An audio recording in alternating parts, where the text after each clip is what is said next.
Black Friday is just 2 days away and the holidays are upon us.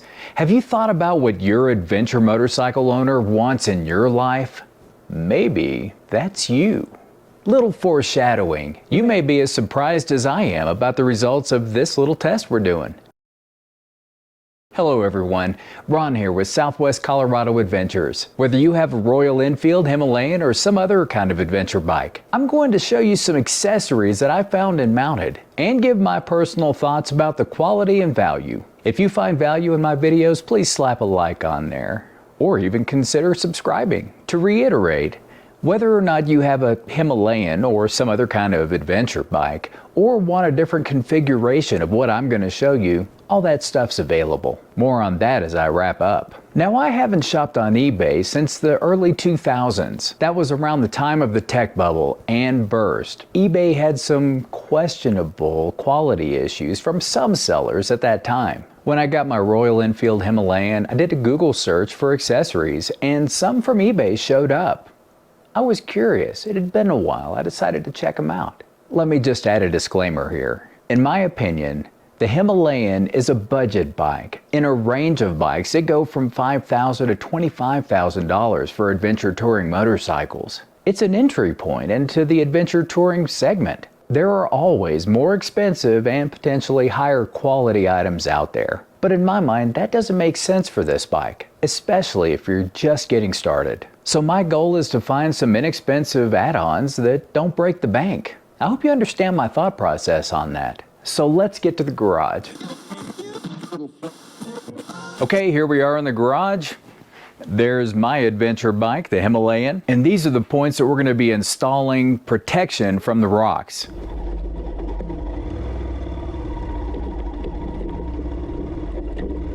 Yeah, that's why. So we're going to install a cover over the rear master cylinder. We're going to cover the rear brake fluid reservoir. We're going to cover the headlight, and we're also going to cover the oil cooler. All right, so here's the box that I got with all of the stuff inside, and the first thing that I noticed when I picked it up off of the front porch is it actually weighed something. I was under the assumption that everything was going to be paper thin metal, but it doesn't appear to be so. So let's pull it out of the box and take a look. The first thing we've got are some bolts and grommets that are for the light cover. Oh, there's the headlight guard.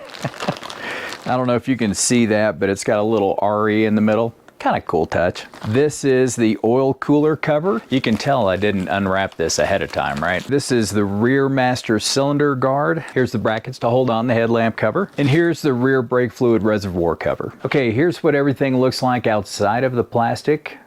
Got the oil cooler cover that's got Himalayan on it. You got the RE on the light cover. Everything looks pretty nice. Definitely not paper thin, which is pretty cool. Okay, let's get them installed. I'm pretty excited. I'm not going to give a ton of detail on the install. This one's pretty darn simple.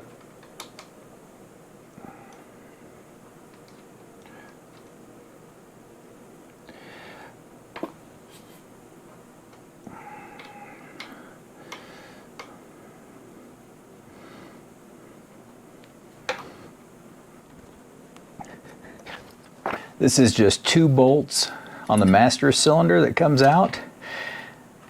The cover fits right over it. You screw them back in. That's super simple. This reservoir cover here, all it is 1 bolt. Pull the bolt out. If you've not installed the GV engine guards, then your brake fluid reservoir is going to be back here.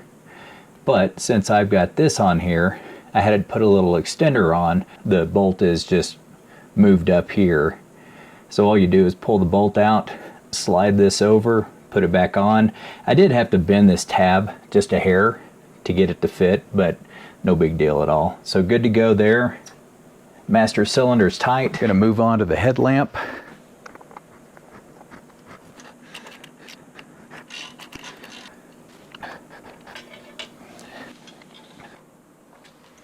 So the Himalayan, for example, does come with a small oil cooler cover, but it doesn't cover the entire cooler.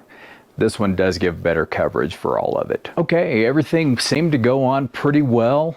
The one concern I have, I'll talk about once we get upstairs, and we'll talk in more depth about this. But yeah, everything fits on there pretty well. Again, we've got the rear brake fluid reservoir, we've got the master cylinder cover, we've got the headlamp cover, and then we've got the oil cooler cover. Back upstairs with the fireplace. You can't see it, it's off screen, but it's there. The product that I just installed is by far cheaper than many options out there. There are some options where one single piece will cost just as much as the whole $69 that I spent on that set that I got. It's true, they're not hardened steel or stainless steel or brushed aluminum or any of that kind of stuff, but you know what? Nothing on that Himalayan is either. And I bought the bike. I mentioned that the weight of the entire package surprised me. The thickness of each piece, I didn't have really any issues with it. Now, if a boulder falls on me, those pieces are not going to protect me or the Himalayan. But for the rocks and stuff that just pop up on the trail, I think they're going to do just fine. Again, if you found value in this, please slap a like on there and consider subscribing to my channel. Like I said at the top of the video, there's a vast array of different packages out there, and they're all very money saving, especially when bundled together. I'm going to throw some links down in the description, so if you're curious about any of them, you can go check them out. But I'll be honest with you, there's a whole lot more than I could even list down there. The one thing that I was not super excited about was the headlight kit. The side brackets don't have enough length or adjustability. And when looking at some of the other kits, they do have longer arms. They do have 2 points of contact potentially. So if you do look at these kits, I would recommend going that direction over the single point that I got. Here's a picture as a reminder. The tank pads that I mounted just this last week have still not been field tested, but they're out there on the motorcycle. Remember, if you have a KTM 390 Adventure, Honda CRF 300, or the new KLX 300, or any other type of adventure bike, there's definitely going to be options out there. In fact, my tank pad install review, I'm going to link it up there if you want to check it out, or if you want the full review of the Himalayan, that's going to be coming as well. Have a great Thanksgiving to all the people in the United States, and we'll see you in the next video. Thanks, y'all.